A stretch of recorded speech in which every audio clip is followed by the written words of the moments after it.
Hello, good evening, everyone, and welcome to our Monday Night Live. We're happy that God has spared your life, blessed you, so that you can be here to join with us. We want to begin with a word of prayer. Heavenly Father, we give you thanks for this day, and we thank you for the topic that we're about to discuss, looking at heart attack, heart diseases, how we can prevent that. And we pray for your continued guidance and grace. This is our prayer in Jesus' name. Amen. Right. So welcome to our Monday Night Live. We are continuing, and this is the final in this particular series, part 4, on reversing high cholesterol levels in less than 30 days. And we are looking at heart attacks. I sort of chose to highlight this because I'm going to show you certain situations where individuals suffered a heart attack and what they did in terms of recovery and how that could have been prevented. One of the things that we have heard about, and it is true that it is easier to prevent a condition than to seek to correct it. You have to do a lot of work to correct a particular condition. But when you have an opportunity that you can prevent, then let's seek to prevent. I am talking to you from Pure Wellness Lifestyle Center, all the way in Las Lomas of Trinidad. And we do look forward to next week, where we would be having our May residential program, May month residential program. And we will be having individuals who would come in and spend some time here at the center, where they would receive care and different therapies and applications to help them in their journey to restore their health. So we look forward to welcoming those folks. And you are invited, keep in contact with us and see when would be an opportune time for you to visit.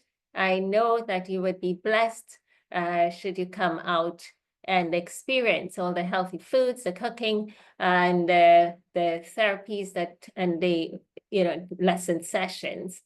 So we're discussing how we can reverse this high cholesterol level. And I just want to do a little reflection here where we looked at the arteries of what can exist and in our body. A normal artery should be nice and clear, where you have the clear, there's no streaks or fat deposits, no wax-like, fat-like substances found in that blood. And we see too that it can build up, all this white, yellow stuff can build up over time and narrow the arteries, making it so narrowed that the blood will have a hard time to get through. And we don't want this, because when it gets to this, it is trouble. Does anyone remember what that means? When your arteries begin to block like this, what are some of the possible things that can happen to you? Please unmute your mics or write it in the chat. Hi, Brother George. It's very hot in Ghana. Also, welcome to you. And yeah, so it is, what are some of the things that can happen? Oh yeah, a stroke. Very good. Yeah, you're at risk for getting a stroke because the carotid artery on the side of the neck can have a narrowing, and then you have reduced blood flow to the brain. Very good. A heart attack. Yes, heart attacks. And therefore, we don't want to get to this position.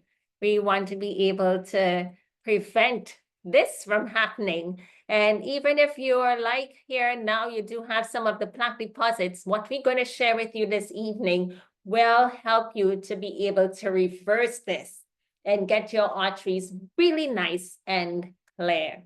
So, all right. So now I lost my page.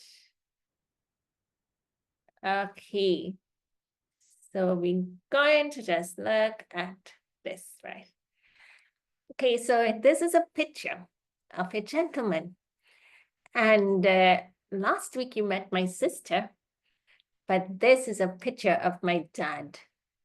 And in our family, we had and still have 6 girls, no boys. And so my dad worked really hard and, to take care of the household. And in our home, we believed that we were vegetarians. Okay. And we would tell anyone that we were vegetarians because we did not prepare, cook, eat any animal foods, such as the chicken, the flesh, the fish. And so we would not cook that or consume it. We were not doing fish. We were not eating chicken. And my dad, he made a decision to be a vegetarian many years before, and a total of about 32 years. So he would not partake of those things, and we wouldn't buy it. However, we had lots of fruits and vegetables that we will buy and consume. We loved all the fruits in their season. Orange season time, we would buy a bag with 100 at one time. And the tangerines and all of those things, all the mangoes, everything. We had garden plants with bananas and lots of stuff. But there were a couple of items that we still consumed, and that you can see would be the byproducts of these animal foods, such as the cheese, eggs, the milk, the dairy milk, butter, ice cream, all of those we consumed. And cooking with oils, the vegetable oil, soybean oil, we cooked with oil. And we fried eggs and we made cakes that would have butter in it. And we consumed ice cream and we will have cheese. You know what is a sandwich with some nice whole wheat bread with cheese and avocado, and you toast that bread first and you put some butter on it. And then you put the avocado and the cheese in the middle. That tastes so good. So we would have that. And we did not know that we were like consuming liquid meat. What is milk? Like liquid meat and the cheese, curdled and all of those things. These were the byproducts. But I want to let you know that it still caused harm in the body. It would be what I would say, it still brought about destruction in the body, just as if we ate the meat and we had no idea. So, and one day what happened, my dad at the time, he was 66 years old, and a nice sunny day, went cutting the grass, and you know what happened? Yeah, there's all the examples of what we would eat. What happened is that he got to, in the sun and you're working up and so forth, and he got a heart attack. He felt his chest really painful, sort of clinched it and got into the garage at the back, sat in a hammock and called for help with all the strength that he could muster up. And so my mom and my last sister was at home and they came quickly to his aid and they called the neighbors and then they called the ambulance and he was taken to the hospital. And what it turned out is that he was diagnosed to be having a heart attack. And they administered some care and everything calmed down, but the story was not yet over. They ran the buried tests, so what was happening, and they decided to make some medical intervention. But before they did that, they asked us, we were there in the emergency room area, waiting area of the hospital. And before they made the medical intervention, they asked us, come say hello, and you guys could go and come back because we recognized that he would need to spend the night. And we certainly thought it made sense. We would go and get his clothing and come back and, because he's going to spend the night. And that was, the plan. And everyone took one turn at a time to go see Daddy and say hello and give him words of encouragement that God is in charge of all of this. Don't worry, we'd be okay. And we're here for you. We're praying for you, all those lovely things.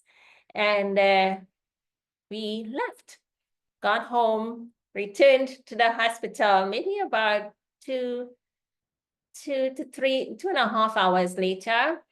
And when we got in, I was like last to come in through the door, but none of my family members were in the waiting area. And I know that there would have been so many restrictions to get into the emergency room.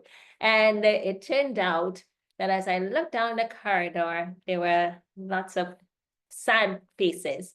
And my dad had passed. He had died not too long before we arrived. And so it was hugely traumatic. It felt sudden. It felt like cheated on life. He was only 66 years old, not even making that 70 yet. He was an active person, never laid up in bed one day. And, he worked and everything.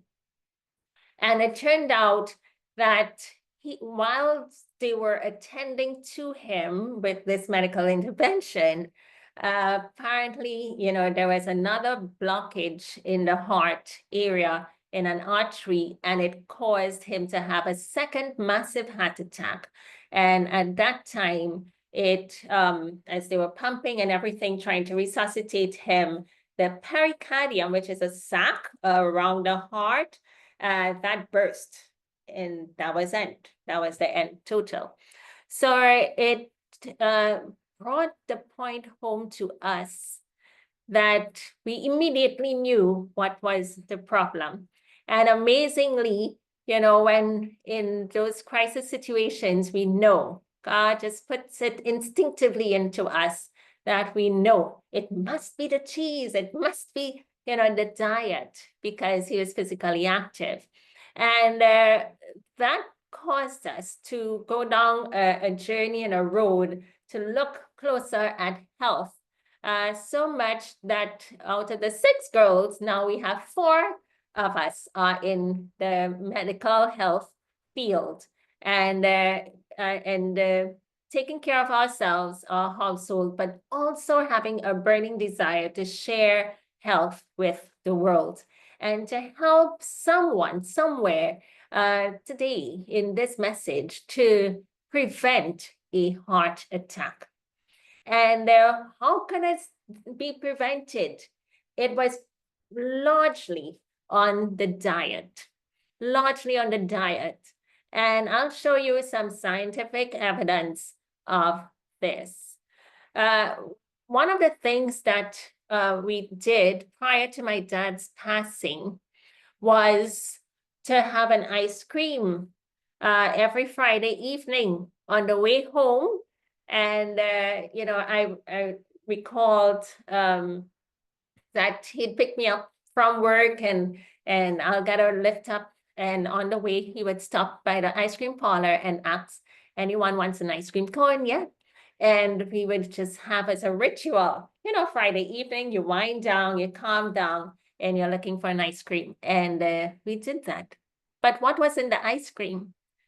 You chose your favorite flavor, coconut or vanilla. But then you had custard, which is milk, eggs, sugar, all of those things combined. And that formed the ice cream, that can cause a tremendous destruction in the cellular lining, in the wall of the arteries. And we did not know.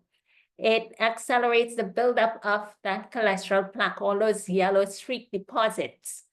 And it can do that in less than 24 hours. So you are compounding that situation. Now, no, anytime you eat a food that has cholesterol in it, and we established this in one of our earlier sessions, that cholesterol is only found in, does anybody remember? Cholesterol is only found in what? Yes, angina is another. Yeah. Animal. Animal products. Okay, excellent. Cholesterol is only found in animal foods and their products. And so when you eat any of those animal products, that cholesterol stays in your blood for the next 2 weeks. So if you're having, sometimes individuals would tell me, I'm having an item, yeah, but just once in a while, I'm having fish, but not too often. That means nothing to me, except to write and record, yes, you're having fish. Yes, you're doing eggs. It could be once in a while. It is still enough that it can add up in your bloodstream. And so I saw someone put angina. One of my sisters recalled that my dad sort of was like massaging his chest like the Thursday evening before, because it happened on a Sunday evening. And so the Thursday evening before, a couple of days, he apparently felt some pain, but did not say anything, did not complain, did not attend to it. And so that would have resulted in that outcome. So let's see, the milk, the cheese, butter, ice cream, meat, fish, etc. When it interacts with oxygen in the air and is stored, it produces an estimated 32 oxidized products, and these chemicals can have a lethal damaging effect on the arterial walls, thus beginning and accelerating the buildup of cholesterol or atherosclerosis. And some oxidation products, they are so toxic that they can injure the cells that line the arteries in less than 24 hours. Okay, so it happens so quickly, and you keep doing this morning breakfast with butter and cheese, or you have a breakfast with eggs. Then lunchtime, you have a fish or chicken. And then in the evening for your supper, you have a nice cup of tea with some porridge, milk with porridge in it.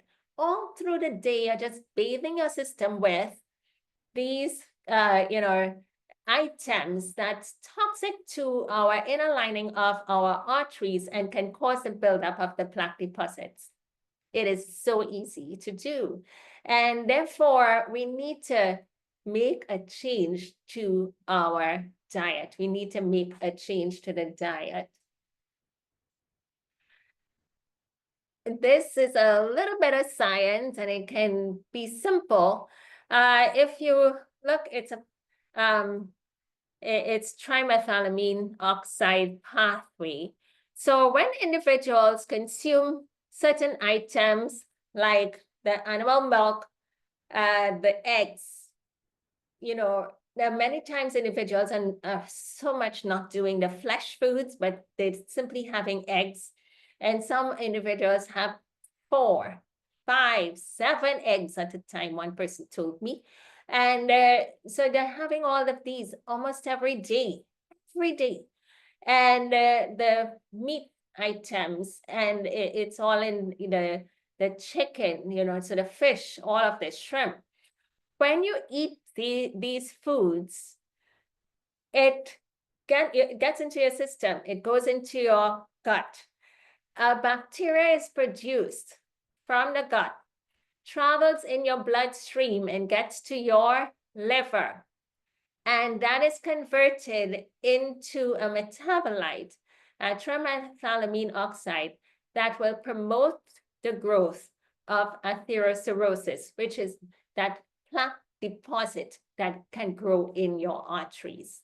And as simple as that, it can cause you to have heart failure, heart attack, kidney failure, because you have those arteries going to the kidneys, and that has been identified. It creates an inflammation. So the compound that the liver produces creates inflammation in your arterial walls, causing the growth of these plaque deposits.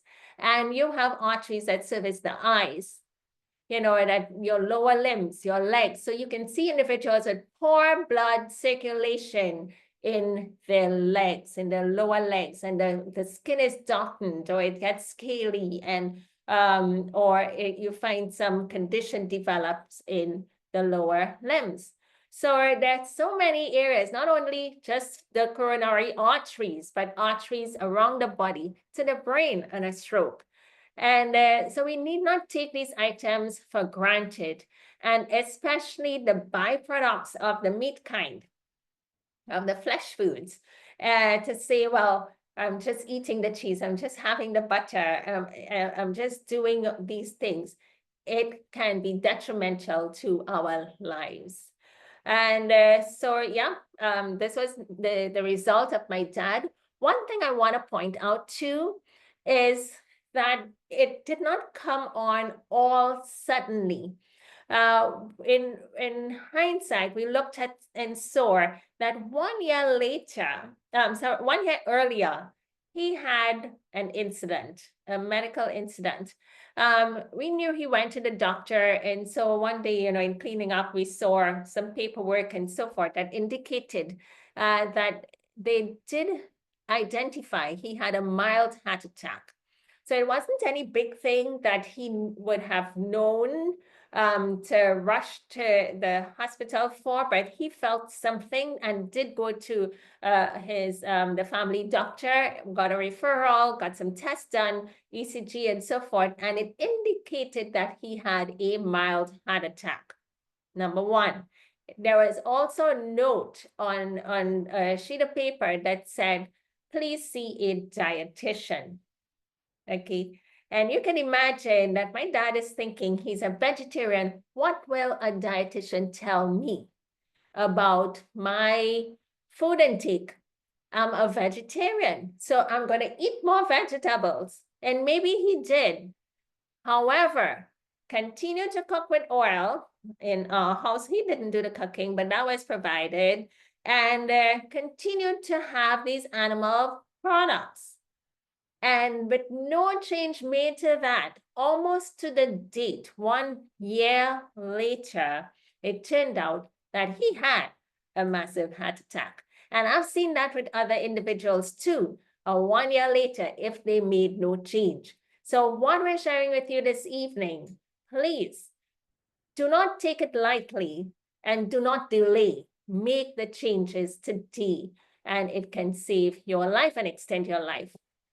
Here's another gentleman at the age of 56, 10 years younger, and he was a vegetarian as well for over 30 years. But again, in those days, you're thinking you're a vegetarian, but not knowing that you're not a total vegetarian. You're a lacto-ovo vegetarian. They have all these different types. So he ate cheese, this gentleman, Brother McKnight, and he ate cheese, and he loved cheese, all the macaroni pies and all of those things. And he got a heart attack. And he was fortunate to have been visiting some friends at the health facility in his area, and he started perspiring profusely and felt the discomfort, and they recognized he was having a heart attack, and he got attended to immediately. It turned out that his heart rate functioned at 25 to 30% when normal should have been like up to 60. And the right side of his heart was not working optimally, very little beat, and so he had some heart issues already, and he also had blocked arteries. And he could not walk for 100 yards without being breathless. So what happened is that Brother McKnight loved cheese, but he too had lots of vegetables and fruits in his diet and ate whole grains and all of the above. It turned out that he got a help early, so that helped him to be stabilized. But when he went home, he made changes immediately in terms of his diet. No longer ate the cheese, and the Lord put within his mind to do some juices of beets and beetroot and carrot juices, and that he did for 3 weeks, beets and carrot juice, and that helped to restore him. In 1 week's time, he was able to walk that 100 yards without being breathless. And he was able to gain recovery, total recovery. It so turned out that he lived for 10 more years. He was given lots of medication, but personal choice, he did not take any of those cholesterol lowering medication. So he had constant improvement and he lived to tell his story. So sometimes you may get a heart attack and that's it for you. You can tell no more. You can say no more. You don't have a chance. And other times you may get a heart attack and you may get a chance. You may be able to live to tell your story, but you need to make a change. There are many individuals who would even do heart surgery. You may have an angioplasty, a bypass surgery, stent put in, or whatever varied types of surgeries. You may have changing a valve, putting in a pacemaker, but you need to make a change to your diet. You cannot be doing the same diet that you were doing before, because if you did, you are surely going to get sick again, surely going to get a heart attack, another one maybe, and that's going to take you down. So it may take a long while in coming, but it is going to come at some point. It is going to come. So make the changes today, and you would be able to reap the benefits of an extended, healthy life tomorrow. I want to also, I just mentioned that when my dad passed, they did an autopsy, and the arteries, coronary arteries to that heart, they were blocked. They were like, all of them were blocked solid with cholesterol plaque deposits. Imagine, for 32 years, he left off the animal foods, the flesh meat itself, but the byproducts kept building up over time, and they were all blocked. Now, what does that look like? I want to show you a little video clip and give you a picture of what this plaque deposit look like. So let me just change my screen.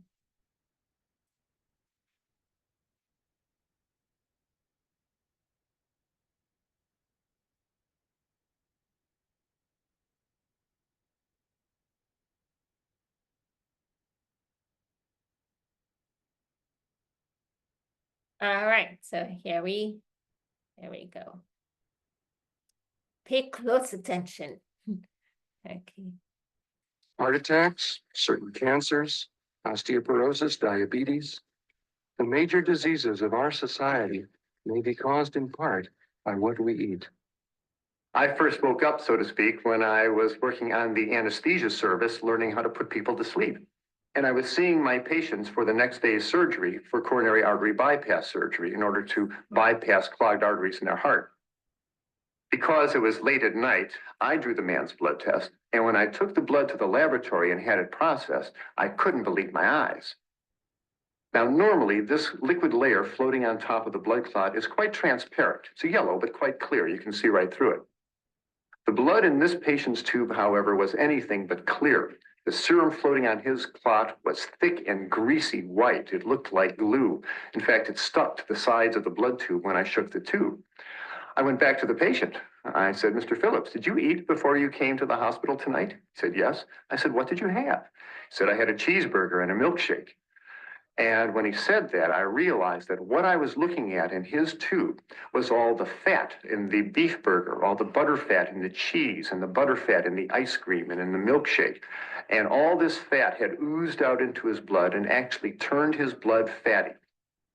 Well, 30, 40, 50 years of keeping your blood very fatty creates changes in the blood vessels that are very dangerous. Over the years, arteries can become clogged with fatty material. Then a blood clot can form, blocking the blood flow completely. If the artery leads to the heart, the lack of oxygen can cause heart muscle to die. That's a heart attack. If the clogged artery leads to the brain, the patient has a stroke. The next morning, we took Mr. Phillips to the operating room and I put him to sleep and the surgeon opened up his chest. And from these arteries, he began pulling out yellow, greasy deposits of fatty material called atherosclerosis.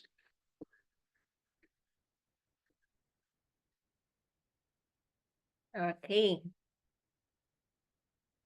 Wasn't that amazing? You know, sometimes we hear about this, but actually to see a footage where you can see the plaque deposits being drawn out, and not just in a particular surgery, you know, that can show up and be there all the time until it's so much that the individual has some surgical intervention. But not everyone would be that fortunate. And as I mentioned before, even though you remove it, you displace it, it can return with no change to the diet. One of the things is that, you know, in the video clip mentioned, after 30, 40, 50 years of having the animal products and the buildup of the cholesterol plaque deposit, is that it can take so long, but it can surely cause a blockage, the heart attack, the strokes. And in today's world, that is happening even earlier. We have individuals in their teens who already have the plaque deposits within their arteries. Why? Because of a large consumption of animal foods and their byproducts. KFCs, you know, all those fast food outlets, feeding as well as consuming items that's been fried. So in today's world, it's not like decades ago where we would eat simple things, but you have a lot of commercial products that can put the younger individuals at risk. All right. Yeah.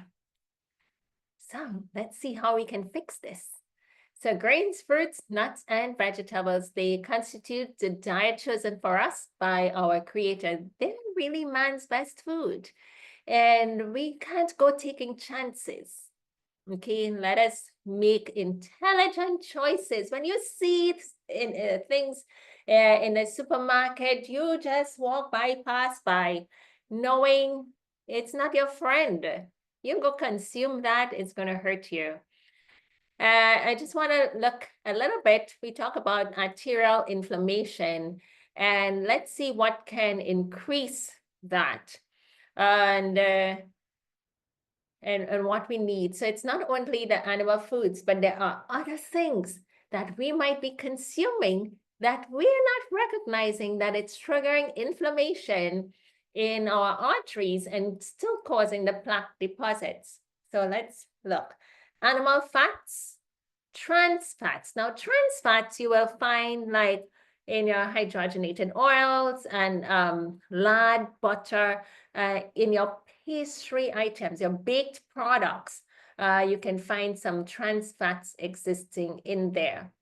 A high-fat diet. Because we even showed where if you had too much avocado, too much in the nuts, that's constituted excess fat. And it can put you at risk just the same as if you're eating the animal products. Inactivity. So physical activity need to be here. Excessive alcohol intake. All of these things can trigger inflammation where? In your arteries and cause the plaque deposits to grow. Excessive energy intake, like energy drinks, energy products, low fiber intake, salt, sugar sweetened drinks, obesity, overweight, sleep deprivation. All these things can trigger inflammation, and the body sees inflammation, it sees inflammation. It does not make any differentiation as to what is driving that. Stress, smoking, or all of these things can increase our risk for inflammation in our bodies, and particularly towards the arterial walls. What can oppose that are fruits and vegetables, herbs and spices, high fiber intake, because the more fiber you eat, that can sweep the excess cholesterol out of our body. Physical activity, restricted energy intake, and water. So sometimes we can over-exercise, and we need to be cautious with that as well. Information, diet soda. There was a study called the Women's Health Initiative by the University of Iowa, where they looked at 60,000 women in a 9-year study, and those who consumed diet sodas on a regular basis twice per day had or two of them, the sodas per day, had a 30% increased risk of having a heart attack versus those who rarely or never drank diet soda. Are you drinking any diet soda today? Would you need to look at this closely and reconsider? Also, it increased the risk of premature death by 50%. Other studies indicate that they do not help weight loss, but rather it's a diet soda. It doesn't help weight loss, but rather people are more likely to gain weight by it because of the high glucose content, and even compared to those who drank regular sodas. So it's not helping. Their risk for death increased by 50%. And if they had 2 or more a day, then they had a 30% increase of getting a heart attack risk. Now, how effective can a comprehensive lifestyle program be at reducing inflammation? Here's a case study in 2004 by Dr. James Bernard, where they looked at women in a 3-week comprehensive wellness program, including exercise and a plant-based diet, pretty much like what we do here at the Lifestyle Center. And they saw a 40% drop in cardiac CRP, C-reactive protein, which is a measure to indicate whether you have inflammation in your coronary vessels that can put you at risk for a heart attack.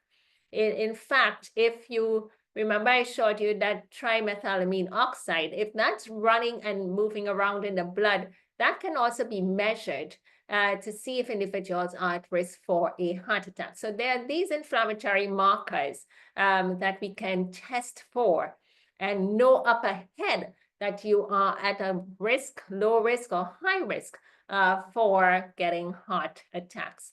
Now, better than 30% reported improvement with statin medication. So just with a diet, physical activity, and less stress and having a total plant diet, they had improvement by 40% as compared to those using the statin medication. There's another story about a gentleman by the name of Nathan. At the age of 42 years, he was diagnosed with heart disease, and doctors in LA told him that there was nothing that they could do for him. In fact, he had a couple of weeks to live. Imagine. So they offered him no hope and no solution. He went away and sought to find some interventions. He had 90% of multiple vessels in his heart were clogged. All right, so 90% were clogged. Very little blood flow to the heart. They expected him to die within a few weeks. So he was determined to get some answers and to make some changes. It turned out that within a few weeks, as he made the change in terms of his dietary habits, the angina, the pain in the chest stopped. Within a few months later, his cardiac risk factors returned to normal when he got some blood work done, and he reversed his heart attack. And when he died years later, decades later, it showed, an autopsy showed that his arteries were all clear, like that of a teenager, okay, not even a young adult. I just wanted to share with you some stories also from our center here at Pure Wellness Lifestyle Center, where this young lady by the name of Lauren, she actually ran some tests, and you know, we would do that at the start and at the end. And this is over a 14-day period where her cardiac CRP level was at 20.5 milligrams, and it was reduced to less than 5 in a 14-day period time, which was like about a 75% reduction. And therefore, you can see that with the dietary and lifestyle changes, exercise, physical activity, all of those, getting sunlight, good sleep, low stress, can do a marvelous job. What about the cholesterol level? It was at 140, which wasn't too bad. That was good because she had already begun to make some interventions health-wise, and that reduced to 137. Triglyceride level, which we talked about being some fat, high fats in the bloodstream, that reduced from 89 to 73. And what about the HDL? You usually want that to be in the 50s, yeah, 50 and above for women to be heart protective. And this moved from 37 to 50.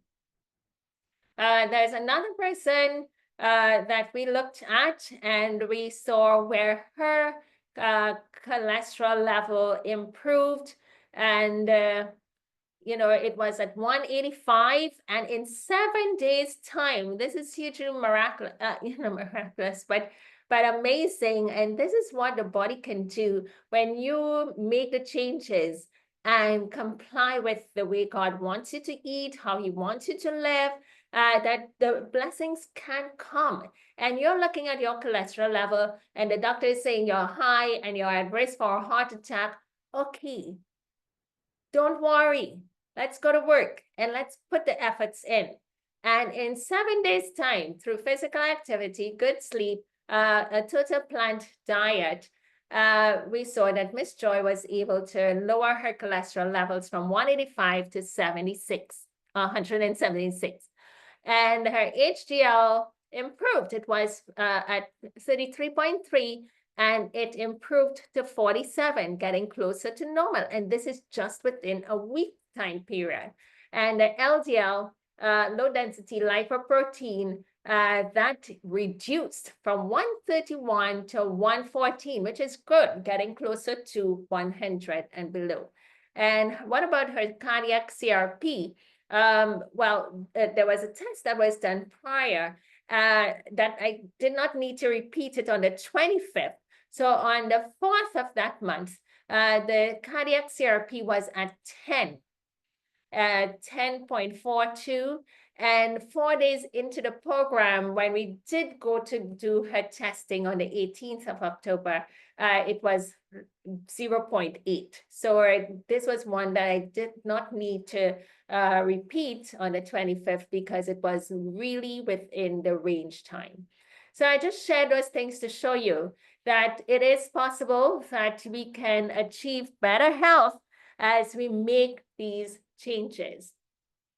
So dietary therapy, what will it take to prevent a heart attack? What will it take if you have heart disease today to prevent and to lower your risk for getting a heart attack, and to even help with the healing and recovery of your body, even if you did have a heart attack? It's a heart attack recovery program. This is a heart attack prevention program. This is one that not only heart attack, we are looking at heart disease conditions. Now, you would need to talk to your medical provider to find out what exactly is your heart condition, because there's so many different heart diseases, but we're particularly looking at blocked arteries in this case here. But there may be times when you have other issues going on. This diet and the lifestyle that we're recommending can help you. There may be times when you want to lower the amount of greens that you're having so that you don't have the potential for blood clotting. So it varies depending on your heart. So use this along with your guidance from your healthcare provider. Number one, eliminate, remove, cut out of your diet all flesh foods and their byproducts from your diet. You want no saturated animal fats in your food consumption.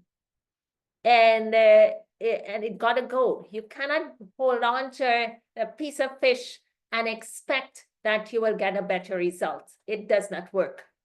That same fish, as I showed you, gonna cause certain bacteria to release into your bloodstream and cause inflammation to your arteries and grow the plaque deposits. So we cannot hold on to any food coming from animal sources. Where is this coming from? Shrimp, crab, lobster, they're bony like what? But they're gonna hurt you just the same. Eliminate all dairy products, all dairy items, the milk, the yogurts, they have dairy in it. It will affect the body just the same. Eliminate all fried foods and their byproducts.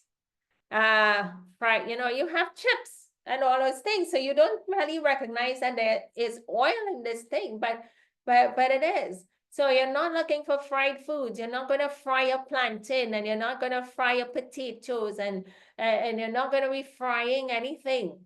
Cut out the oils from your diet, food preparation and consumption. Even individuals may like to sprinkle some oil on their food. No. Take that out as well. Especially you have a heart issue going on, you're just going to be compounding that situation.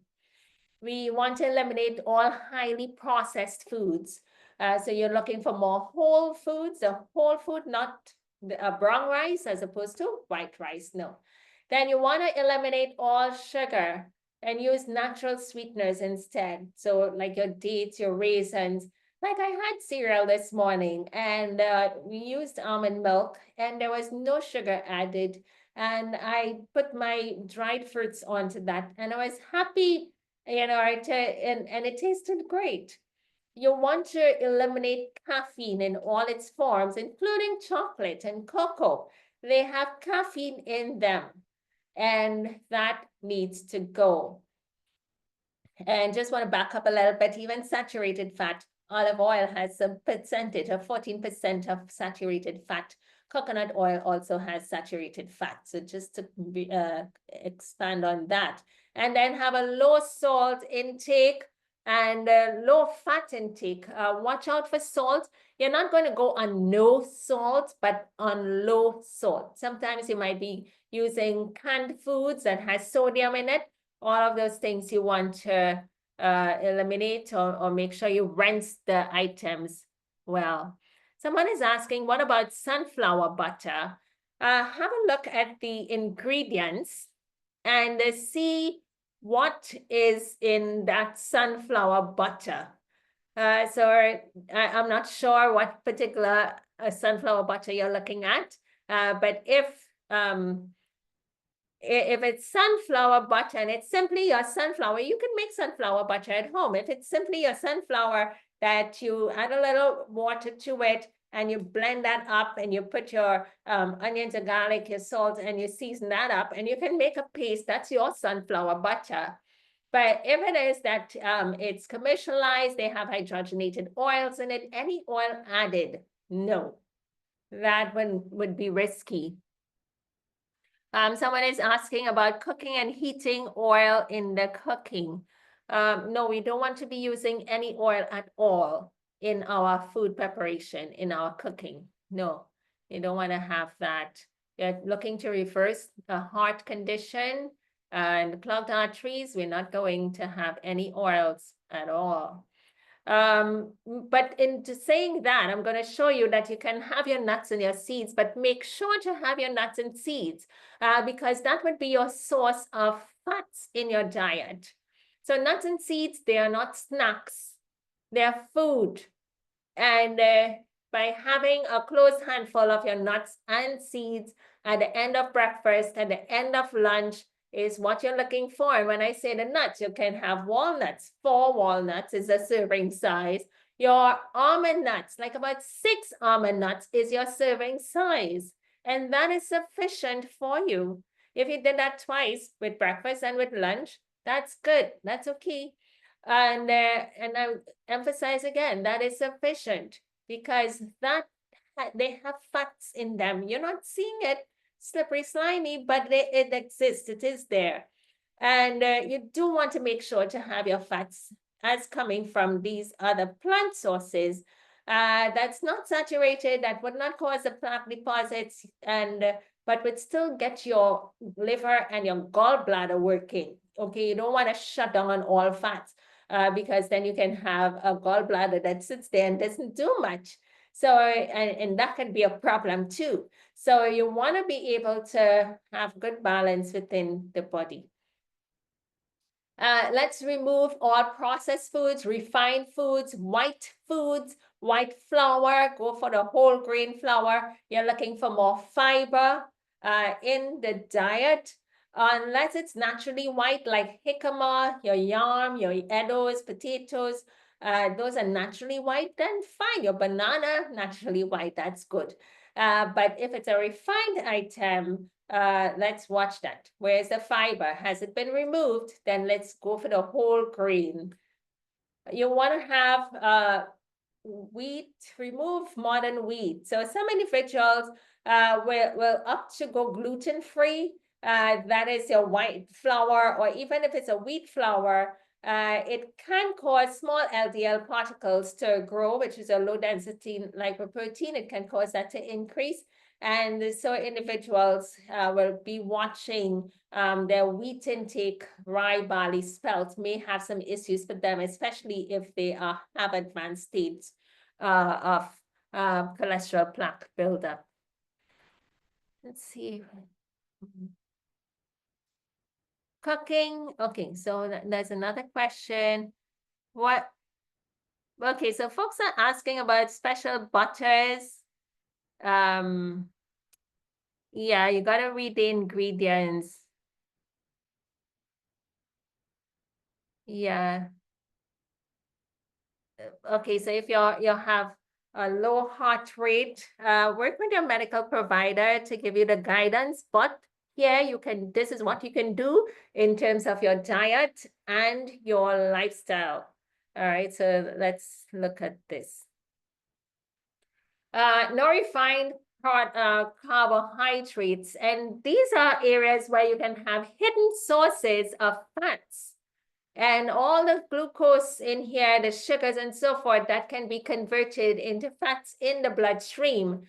And remember the gentleman in the movie talked about having a milkshake and all of those things. So look out for these hidden sources of getting animal foods or fats in your consumption of food.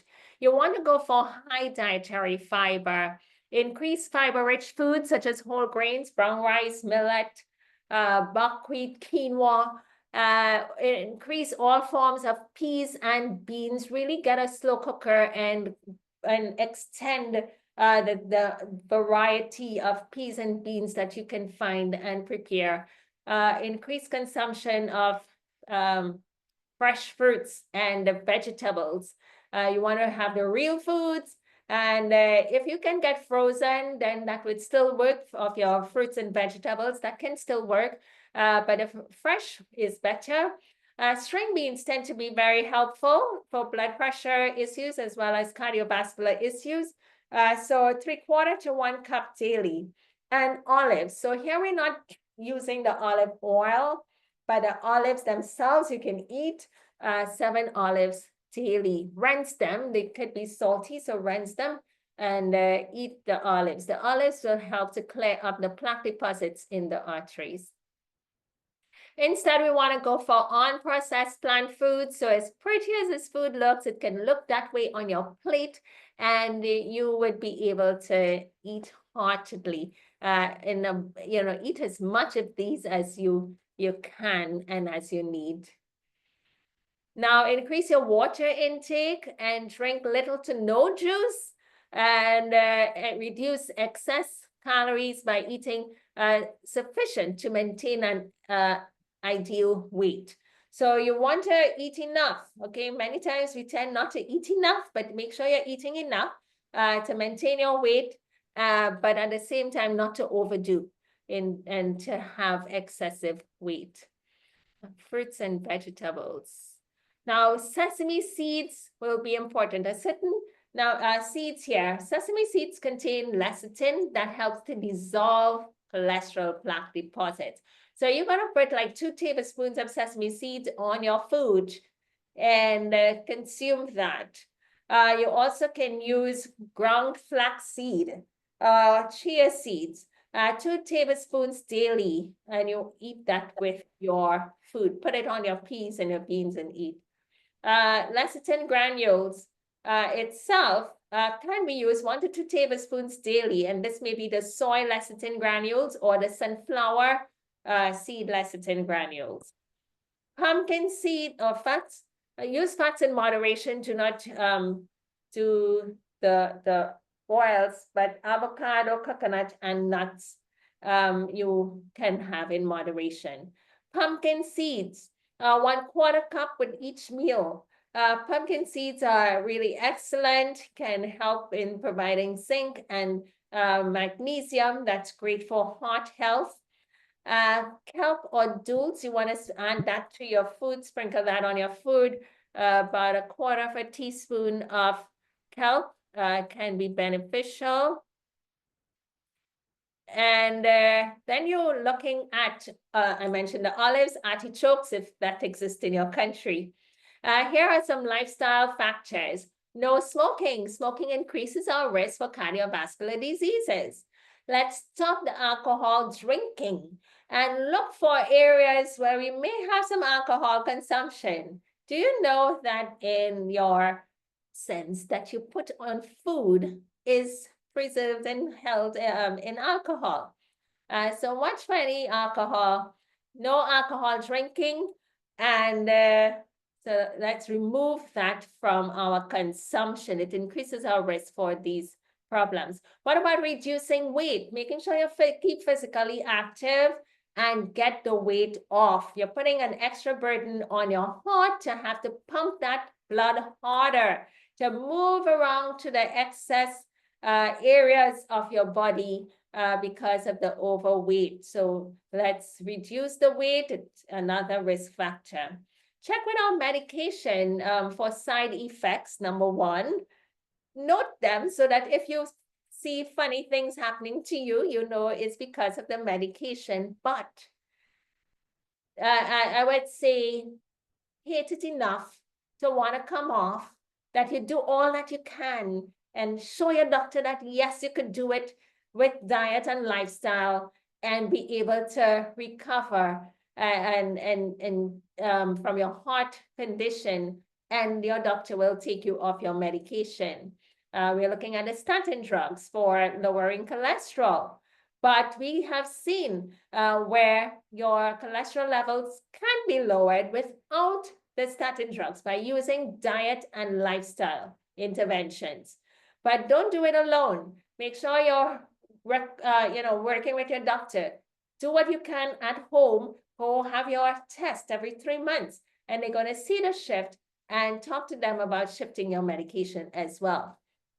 I want to emphasize, I did not put you on your medication, and I cannot tell you come off. That is a decision between you and your doctor.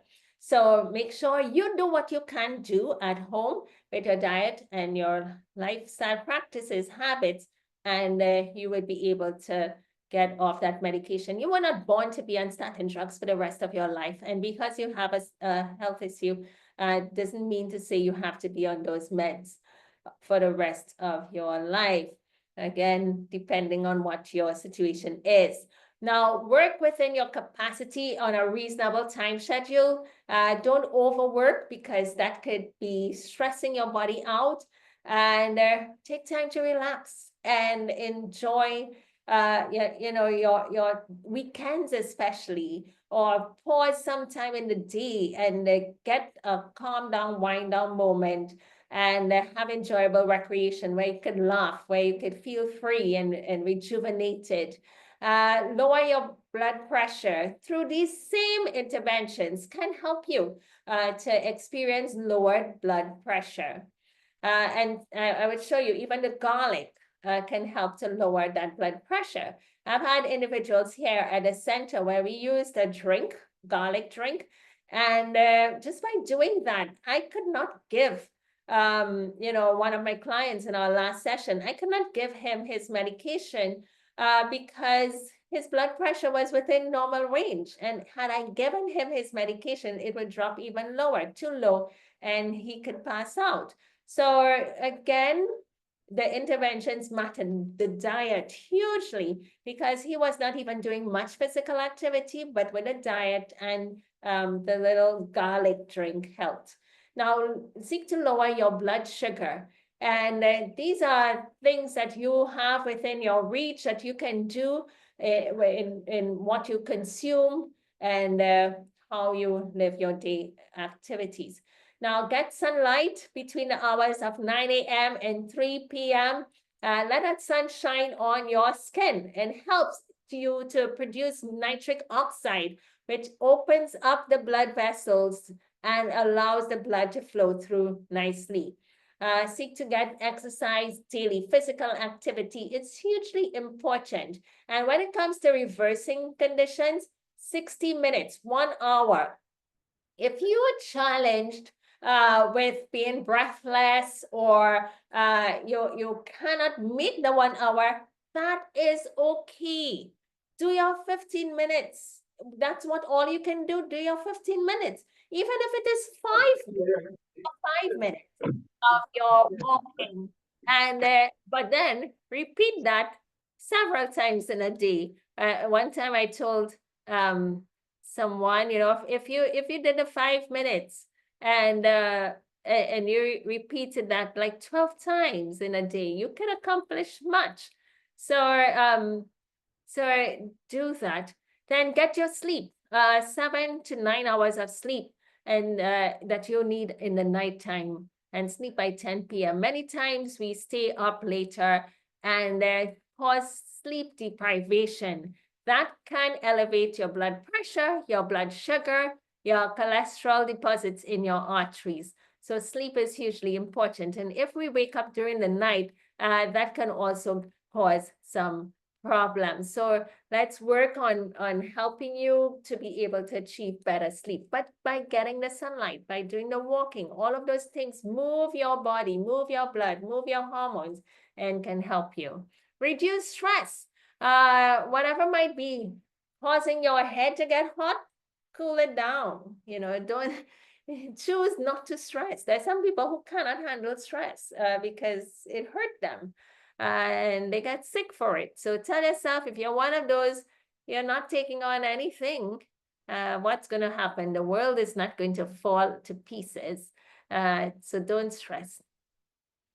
The research shows that individuals who walked had better outcomes when it came to cardiovascular diseases as compared to those who ran and jogged. So take your time and do your walking. Be consistent, however. And we want to do this walking every single day of the week, not 3 times or 4 times or 5 times a week. We want it every day in the week to have our walking. What are some of the herbal interventions? And I'm just taking a few extra minutes so that we complete this session. We're looking at garlic. So either you get a nice garlic tablet like this, where 1 tablet is equivalent to 4 cloves of garlic, or you can do the 4 cloves of garlic.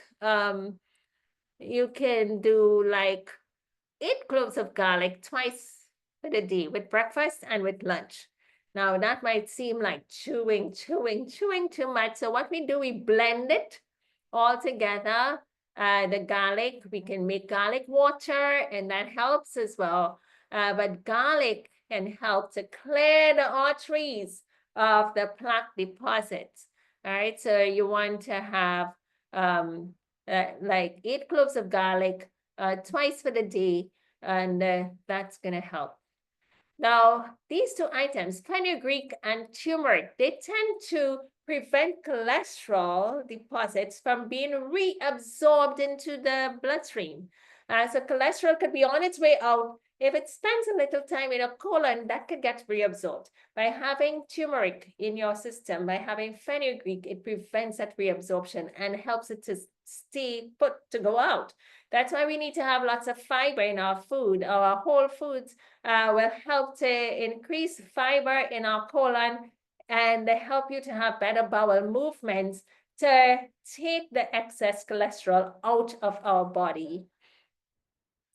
These are 2 items, Genemia sylvestre, 2 capsules twice a day with each meal, and GTF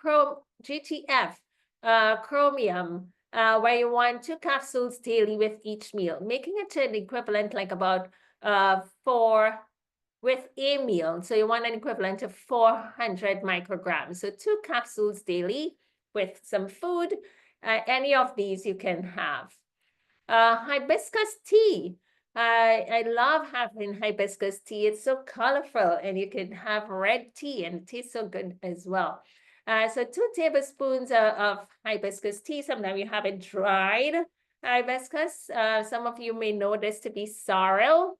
And 2 tablespoons of the dried one. You can steep that for 40 minutes to 3 hours in 4 cups of hot water. If you have the real thing, you can just take like a handful of the real item here and draw that. You may need to boil it a little for about 15 minutes, and then you let it just cool out. And once it's cool, you can drink that as your water in 4 cups of water in a day. Linden tea is another item, 2 tablespoons. You steep it, draw, put some hot water over that for 40 minutes, and then let it cool, and you're drinking about 4 cups daily. This is really good item, red yeast rice with CoQ10. This helps to reduce cholesterol plaque deposits. If you can get it, not everywhere would sell it, but if you can get it, can be helpful. Even just simply adding CoQ10 to your intake, you may not get a red yeast rice, but you can still do the CoQ10, and that can be helpful to you. What about niacin? Niacin B3, you can use 15 milligrams, or you can have niacinamide, which is 1 a day. You can have this. So the niacin tends to get you really hot, but the niacinamide does not get you so hot, and it would help with cleansing your bloodstream and to prevent the buildup of plaque deposits, as well as to help reduce blood pressure, gout, and liver disorder. A good B complex is vital. It's a must. Certainly get like a good multivitamin, high potency multivitamin that would have B vitamins in it, but you can also have a B complex. You definitely need to have this anytime you're dealing with heart health. The B vitamins, they tend to have a good range, your B12, your B6, all of them are beneficial. What about vitamin D3? You want this with K2, and you can have 5,000 international units of vitamin D3 with K2, and that would be beneficial to you. And lemon water. Now, in the morning when you wake up, you can have warm water or hot water. One of those glasses, I really like to put some lemon, like about 1 tablespoon, 1 to 2 tablespoons of lemon juice in that. And you drink that, and the lemons help to break up the plaque deposits. Now, 1 lemon to 1 glass of warm water can do this daily. But this is like the small lemons. smooth skin lemons, not the Trinidad big rough skin lemons, all right? You'd have to cut that up in pieces. So one of the things that I did last week, Friday, is that I purchased lemons and then I juiced it. I just cut it up and cut it up in pieces, and I pass it through a juicer, skin, seed, everything, and got the juice of it, got it in a glass, and then I put it in an ice tray and was able to refrigerate that, freeze it. So I have my lemon cubes, and I'll encourage you to do that when you have access to lemons when it is in season, so that you are not left without. You definitely want to have the lemon. Remember that it helps to break up the plaque deposits and to clear. So we're talking about heart attack prevention. We're talking about heart attack rehabilitation. We're talking about reversing your high cholesterol levels in your bloodstream, as well as reversing the plaque deposits in your arteries. And these are items and suggestions for what it takes to do just that. Know that cholesterol levels can normalize within 4 to 12 weeks, depending on the severity of the plaque buildup. However, if you follow the plan, you will be able to resolve the problem within 3 years. And that means if it is severe, like I shared with my dad, his was like all clogged. And had we had some interventions a couple months before, it would have saved a life. Had we not used the ice cream week after week in the months leading up to that, it would have delayed. It would not have come up so quickly. But it can be reversed. So today you're hearing, the counsel, heed it, harden not your heart, go bravely, try it. You have nothing to lose, but much to gain. So that goes for the end of our presentation. I just want to share a recipe of the week. And what is this? Scalloped potatoes. Scalloped potatoes. You can still enjoy food, and not use cheese, and don't use the dairy milk. And I'll show you how. So this is what you do. Get like about 8 potatoes, and you peel them and you slice them thinly. Then you have an onion, a nice big medium to large onion, and you chop it up, put in a food processor, blend it down. And next you get 3/4 cup of cashew nuts and 1 cup of water. You want to then have another cup of water with 1/4 cup of tapioca granules in it. You know what is tapioca? You call it sago. Comes from the cassava plant, okay? And then you have 2 cups of water. So altogether, it's going to be 4 cups of water. 1/2 teaspoon of garlic powder, 1 tablespoon of onion powder, 1 tablespoon of the pink Himalayan sea salt, just about that. Because I had 1 teaspoon first, but then I added some more to get the flavor in. But you're not going to eat everything. And then you're going to make it cheese-like. So then 1 tablespoon of lemon juice. And this is how you do. You got a nice dish, and you take the potatoes, sliced potatoes, and you spread it, layer it on the bottom of the dish. And then so 1/3, you break up your potatoes that you have, 1/3 portions. So the first portion, you lay it out across the dish. Then you take half of the onions and you sprinkle it across the potato at the top. Then you take another 1/3 of the potatoes, volumes, and you sort of lay them down, just lay them down nicely. They're not going to stick. You just lay them. And then the next half of your onions, chopped up onions, you shake that over, spread it out. And then you top it up with your last bit of potatoes. Now here, you're going to make a nice sauce. And therefore, you're going to blend your cashews. So you have 3/4 cup of cashew nuts and your 1 cup of water. You put that in a blender, you blend it until it's creamy, and you set it aside. You take your tapioca, put it in water, and you have to boil it. Put it on the stove top. So add that little note that you're boiling it. And then you're going to boil and stir. And as you stir it, it's going to come nice and clear. What are we doing here? You want to be able to thicken this liquid And that's going to give it a more creamy, cheesy finish. Next, you add the last 5 ingredients, which went before, and that would be 1 lemon, salt, onion powder, garlic powder, and your water. So you put all those together, and you add your tapioca, you add your cashew nut mixture, and you blend everything together. So you have your 4 cups of your liquid mix, and you're gonna pour it over your dish that you have, the potatoes you have, and it's gonna fill it up nicely. And then you make sure you save some to pour at the top.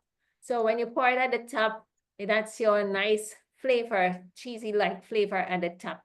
You cover your dish, and you're gonna bake it for about 1.5 hours at 325 degrees Fahrenheit, or until the potatoes are tender. And then you take the cover off and you let it bake a little to get nice and crusty at the top. And this is what it looked like before it went into the oven. Really, you could see all the liquid in here. I did, sprinkle a little turmeric in there to make it more yellow. Yep, I put a little turmeric to make it yellow. Not too much, just a little pinch. And when it baked, it looked like this, and I couldn't wait to eat it up. It did taste fantastic. So you can try this one out. There's a lovely scripture text I want to leave with you. Psalm 103 verses 1 to 5. This evening, you may be, have some heart issue. And lots of times when we have a heart issue, we can get scared because you're talking about this vital organ. And, we need encouragement, we need strength from the Lord, and we need to have hope. But make the changes and live. Don't worry. Let's make the changes and live. So bless the Lord, O my soul, and all that is within me, bless his holy name. Bless the Lord, O my soul, and forget not all his benefits, who forgiveth all thine iniquities, who healeth all thy diseases. And that's a promise that we want to claim, that God can heal our diseases. He can forgive us and he can heal us. Who redeemeth thy life from destruction. So we may be on that path of destruction, but he can pull us back in. And who crowneth thee with loving kindness and tender mercies, and who satisfieth thy mouth with good things, so that thy youth is renewed like the eagles. May God richly bless you. Let us pray, and then we'll have our Q&A. Heavenly Father, we give you thanks for this session, and we ask for your continued grace to be with us. We pray that what we have learned here today, that it can be applied to our lives, and that we'll have the courage to step out in faith and put it into practice, and that some life can be saved by the changes that they make. This is our prayer. In Jesus' name, amen. So let's see. Can cornstarch be used? Yeah, you can use cornstarch if you don't have the tapioca. Yeah, you can do the cornstarch. Okay. Do we have any questions? Anything that you need clarified? Anyone? Is cornstarch the only thing we can use in that place? You can use none of it. You can use no cornstarch, and you don't have to use the tapioca. I just added that because of the finish that I wanted, a more cheesy, cheese sort of like stretch and so forth. So that's what I wanted, and I knew the tapioca would do that. But you have potato starch, cornstarch. You can blend a potato. Take a piece of potato and blend it in the ingredients that you're making, especially if that potato was boiled and then you blended it, it would thicken it up. The potato on boiled may not do that as well, but if you had a piece of the potato boiled, you can blend that up and it with the rest of the ingredients and it would make it creamy. Definitely would. What about, are you hearing me? Yes, I am. Yes. What about yeast flakes? Uh-huh. Okay. Okay. So what about yeast Can you, flakes? can, So can, can you use it in place of the cornstarch and the other one, the other thing? okay. So put that. So the yeast flakes would more give like a cheese-like flavor. Yes. But what I did, that's why I had like 1 tablespoon of the onion powder, and you could have taken a little piece, a small onion, and blended that as well. Same. So the onions tend to give that cheese-like flavor once you add the salt to it and you're blending it up. So I don't particularly use the yeast flakes, nutritional yeast flakes. The compounds in it tends to cause some neurological issues for some individuals. And then when I'm preparing and sharing, it's for mass volumes of people. So some people may not get any effect from it, but others can. Personally, I do. I would get headaches that can run for days until that is flushed out of my system. I have to drink lots of water and so forth. So the yeast flakes for a good couple of years now, we have stopped using it. The way in which it is prepared tends to cause some, it's like an endotoxin that can affect the brain. Okay. Good night. I didn't know about that. Yeah. All right. Okay, thanks. And you save your money too. Okay. You don't have to All buy. right. Well, after I use out what I have, I stop. Okay. All right. Good night, Dr. Nash. Good night. Yeah, I did after we spoke, I've been having some little chest pains. Sorry. And then I went and did an echogram and also an ECG. I don't know if you guys call it ECG or AKG. Right. So last week I picked up the findings, and the findings were with the EKG. It's a sinus bronchial left ACS DEVIATI or deviation. And then for the other one, it has a number of things. But the doctor was saying there was hardening coming from the heart, and I have this blood pressure that seems to be really up and down. And so she says to me, because I didn't remember that I had sleep apnea, she said I have to go on medication. I started the beetroot and stuff, but I started back this week, beetroot and carrot with lemon juice and ginger. So I just want to find out, because, when doctors see something, they just want to send a medication. They're not really going to the whole finding. So I want to find out from you with this now, is there a possibility, like, how dangerous it is to the heart? Or an heart attack at this time? Okay. So the thing is that you have the reports. I don't. Your doctor has seen the reports and has made some recommendations. So we can have a look and see what you can be doing. As I mentioned before, when it comes to the meds, I'll say, watch the med and have a discussion with the doctor. No, I'm not on it. Okay, sorry, I'm not on any meds now, though. Go ahead. Sorry about that. Oh, you didn't take it? No. I see. But what they're trying to accomplish with the medication. So then you're gonna be doing something. As you said, you're doing the juices and so forth. Maybe let's Yeah, talk man, to the change side. diet. Yeah, you change your diet. Yes, that has been done. Actually, when I did the ECG, my blood work on January, the only thing that she said was a cholesterol, and you said to me I wanted to have an idea what the readings were. I don't know if, as I said, our readings different. It said 5.33. That's what my doctor said, and she said it was good. And the the cardiologist said she think it was excellent. Yeah, so maybe it's some structural problem with the heart chamber itself.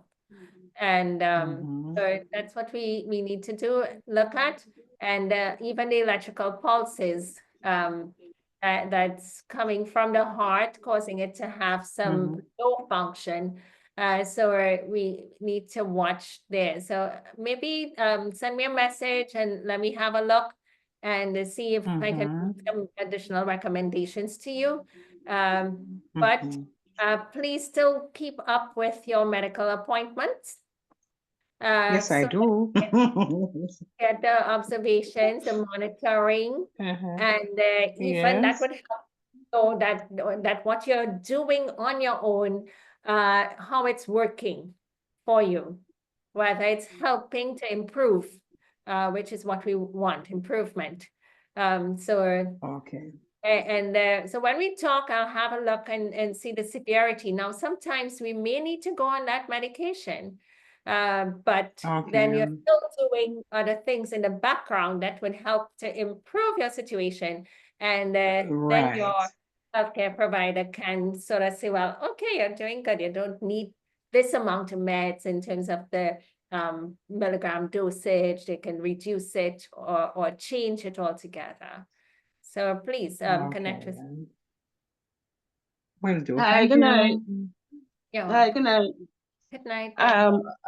I have been, well, I'm one of those ones who don't use the meat and nothing, but I like cake and those things, right? And chocolate.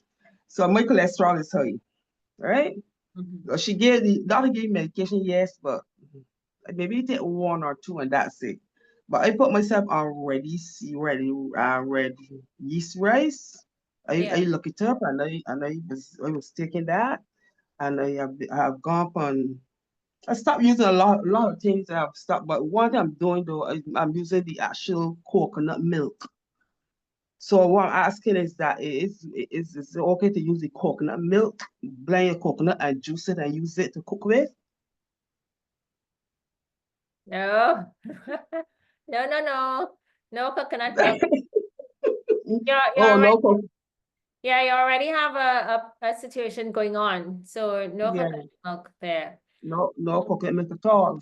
No. Okay, okay. In the first presentation on this series, we did talk about the coconut milk where it can increase cholesterol in the blood. And I was sharing a story So, about someone I knew who used coconut mhm. milk every day in the food. And then Oh, that person had an excess of cholesterol in the bloodstream, so much that it sent out some deposits on the face around the eyes. And okay. But so the coconut milk is not the good cholesterol. you need to go and watch the session number 2, the Oh, lecture 2, and it's that milk. Now here is the thing. It will increase your cholesterol level because it's fat and it's saturated okay, fat, just like what you would find in meat. In red okay. meat, in the chicken, in the fish, and all those, you find saturated fat. So the same red meat that you're trying to run away from, it's there in the coconut. Now, Okay. it's fat nonetheless, and it's from plant source, but your liver is to produce cholesterol to make bile. You know, you have a gallbladder and you have bile. So bile tends to break down fats, no matter where it comes from, even if it comes from the plant source. So bile would be needed to break down that coconut milk. And so your liver has to produce cholesterol to make bile. Your liver is producing cholesterol, and you can have Okay. too much cholesterol that can get into your bloodstream as well. Okay. Thank you so much. You're welcome. So please make changes. You got lots of information today. And watch the presentation again and step by step. Yes, I already did a lot of changes. I used a lot of vegetables, a lot of fruits. I blend my fruits, my my what do you my berries. With Yeah. blackberry, with red berries, those type of berries, you blend them with banana, eat a lot of banana too, what you use. You understand? And blending my fruits and then using my I use my turmeric, I use my green tea. You understand? So I do, and I use my shea seeds. Shea seeds are good too, right? Yes, definitely. I Yes. just up in the Right. So presentation. all those I have included in my diet daily, right? So I working on it. Excellent. Yes. Okay. Wonderful. So I just want to show you guys, this is what I had. Doesn't this plate look really colorful? And so we had lettuce. Of course, I had lots more lettuce to eat up on the side. But this is beetroot that was steamed. And then I was still able to grate it, so it's presentable. And then we had steamed carrots, and you slice it.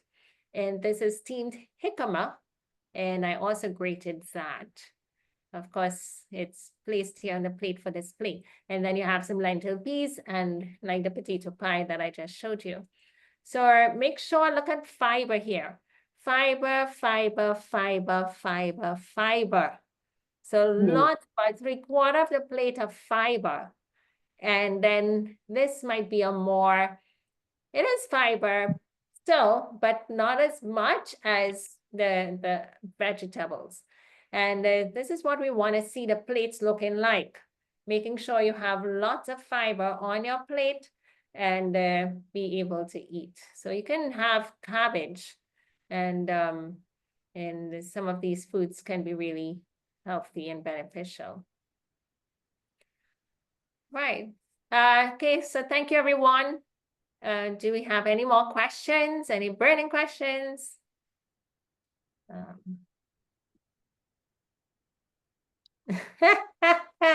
Thank you, Dr. Nash. Hi, Dr. Nash. How are you? Hi. Hello. Hi. Mr. Angela. Yes, sir. Thank you for that wonderful presentation. All right. I look forward to seeing you in a couple of days. Sister Angela is coming out here to visit us. And Okay. Yes, I look forward to learn all of those things, yeah. Thank you, Dr. Nash. Really appreciate you. You're welcome. Praise the Lord. Okay, so someone is asking, what's that white stuff next to the carrot? It's called jicama, Jicama.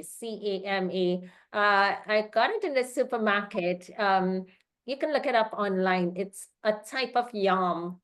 So Jicama, jicama. It's a type of root vegetable. Okay. Dr. Nash, one more thing. The over Earthy, I was trying to get some online, but I was trying to spell it, but I'm not getting the right spellings. Could you give me the right spellings for that herb, please? Okay, I'm just dropping it in the chat here. Okay, thank you. Appreciate it. You're welcome.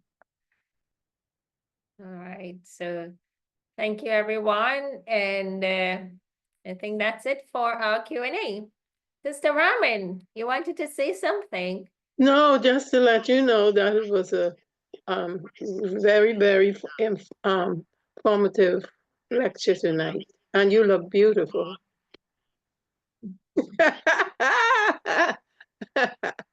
I see you've been using that I forgot the name of the thing. Oh, Blackstrap molasses. Yes, you got it. No, I really didn't get to do that this week, but I did some castor oil, so you guys can't catch up with me. I did some castor oil, and so a couple of weeks ago I was addicted to sauna. Now I'm addicted to walking on mornings, so it all goes really well. What about the Jamaican black castor oil? Yeah, that's good too. Okay. I use the castor oil at nights. Yeah, it's really helpful. I'm almost 82 and I don't have any wrinkles. I want to be like you. So I'm an inspiration. All right, everyone. Good night and God bless you. Hi, Sister Thank you, Tracy. Dr. Nash. Hello. Okay. All right. Good night. Take care and God bless. Good night. Thank you. Bye, everyone. Good night, Good night, everyone. everyone. Yes, good night. Good night. God bless you, Dr. Nash, and everyone else. Thank you. Thank you. Likewise. Okay. Yes.